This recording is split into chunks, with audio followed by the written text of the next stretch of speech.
ব্যবস্থা নিতে হবে। আচ্ছা, আরেকটা কি আছে পাতলা তরকা। পাতলা তরকাটা আমাদের এলাকায় সাধারণত হয় না, তারপরেও যদি ভ্যাকসিন দিতে চান আমাদের অফিসে আছে, দিতে পারবেন।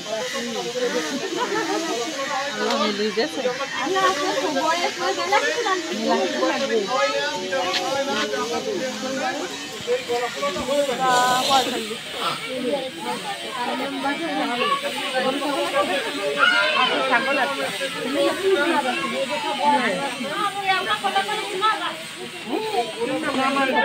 সাধারণত হয় আপনাদের থেকে বড় যে গরুগুলো আছে, এই বড় দুধের বেশি দুধের গাভী আছে তাদের বেশি হয়। এটার কারণে কি আপনার যখন বাচ্চা হয়, বাচ্চা হওয়ার পরে অনেক সময় এই গাভীগুলোকে আপনার এই কোটন বাচ্চা দুধ খেতে পারে না, কি হয় ওলানটা দুধ জমে।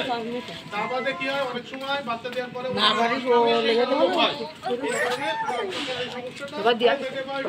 রোগটা হয়।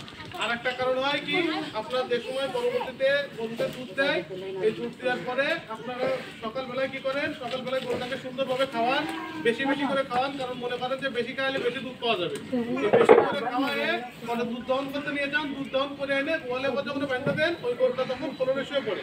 ফলনে শুয়ে পড়লে কি হয়, এই গরুটার যে ধারা যে দুধ আসে, এই ধারাটা বন্ধ হতে 25 থেকে 30 মিনিট সময় লাগে। এখন যদি সাথে সাথে শুয়ে পড়ে, ফলনে বিভিন্ন রকম ব্যাকটেরিয়া থাকে, এই ব্যাকটেরিয়া পানের মধ্যে দিয়ে ভিতরে ঢুকে যায়। ঢুকে গেলে কি হয়, ওই জায়গায় ইনফেকশন করে। ইনফেকশন করে এরকম হয়। এখন ইনফেকশন সব গরু করে না, সেক্ষেত্রে কি হয় ওই ব্যাকটেরিয়ার থেকে যদি কোনো গরুর রোগ প্রতিরোধ ক্ষমতা বেশি থাকে তাহলে ওই ব্যাকটেরিয়া তাকে কিছু করতে পারবে না, যদি কম থাকে সেক্ষেত্রে ইনফেকশন হয়ে যায়। সেক্ষেত্রে আমরা সমাধানভাবে কি করতে পারি, ওই সময়টায় আমরা কি করবো, ওই সময়টায় আমরা গরুটাকে আপনার ফ্লোরে শুতে দেবো না। সেই ফ্লোরে শুতে না দেওয়ার কারণ কি, আমি কি জোর করে বেঁধে রাখবো? জোর করে বেঁধে রাখবো না। সেক্ষেত্রে কি করবো, আমরা সকালে যে খাবারটা দিই, এই আর্ধেক খাবার দুধ দহন করা লাগে, আর্ধেক খাবার বাকি আর্ধেক খাবার কি করবো, দুধ দহন করে এসে দেবো। তাহলে সে পুকুরে দাঁড়ায় যাবে, অর্থাৎ এই সমস্যাগুলো হবে না। আর যদি ইনকেস হয়ে যায় বা বাচ্চা দেওয়ার পরে হয়ে যায়, সেক্ষেত্রে আপনারা কি করবেন, ওলাটা ফুলে গেল, সেক্ষেত্রে কি করবেন, আপনারা সাধারণত পরীক্ষাতে চেক দেন, পরীক্ষাতে চেক দেন, বড়কে চেক দেন, এগুলো যেটা পারফেক্টলি করেন এরকম করবেন। তারপরে একটা জিনিস অ্যালোভেরা গাছের জেল, অ্যালোভেরা গাছ মোটামুটি সবাই চেনেন, অ্যালোভেরা বা ঘৃতকুমারী তরকারি দেখতে পাচ্ছি।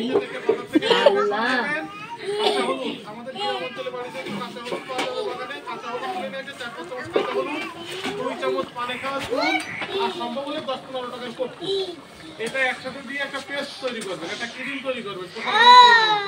এই ক্রিমটা ওখানে সকাল বিকাল 2 বার লাগাই দেবেন, 2 থেকে 3 দিনে ওনাটা শক্ত থেকে নরম হয়ে গেছে, প্লাস দুধ ছেড়ে দেবেন।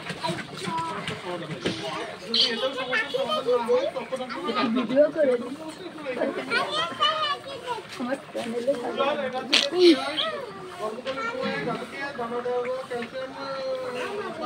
এই জাতীয় খাবার কম দিলে অনেক সময় এই ক্ষেত্রে আমরা যখন গরু প্রেগনেন্ট থাকবে সেই গরুটা যদি বুঝি যে আমার গরুটা অনেক দুর্বল আছে, খাবার তো আমি ঠিক মতো দিতে পারিনি, সেক্ষেত্রে অবশ্যই তাকে ক্যালসিয়াম সাপ্লিমেন্ট করে অ্যাডভান্স খাওয়াতে হবে। তবে একটা জিনিস মনে রাখবেন, গরুর ক্যালসিয়াম বাচ্চা দেওয়ার 1 মাস আগে কোনো কাজ করে না।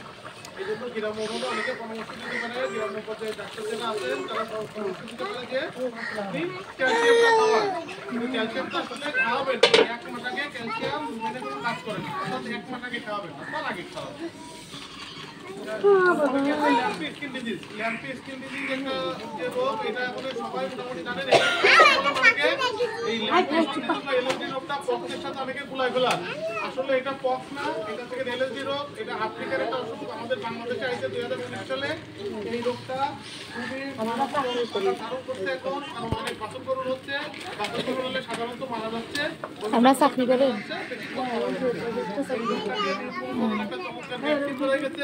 বছরে অনলি একবার দিতে হয়, বছরে একবার দিতে হয়। 2400 টাকা দাম 10টা বাছুরকে দেওয়া যায় বা 10টা বড় গরুকে দেওয়া যায়, বড় ছোট সব গরুকেই দিতে পারবেন। এই ভ্যাকসিনটা কোনোটা 2400 টাকা আছে, কোনোটা 2200 টাকা আছে, কোনোটা 1900 টাকা আছে, আপনাদের একটা সুবিধা হয় সেই ভ্যাকসিনটা কিনে এনে এই ভ্যাকসিনটা যদি করে দেন তাহলে 1 বছরের মধ্যে আর দেওয়া লাগবে না, বাছুরগুলো মারা যাওয়ার সম্ভাবনা খুবই কমে যাবে। এটা আপনারা করতে পারেন।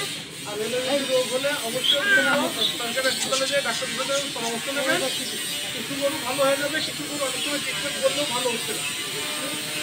মোটামুটি এই ইনফরমেশন ছিল।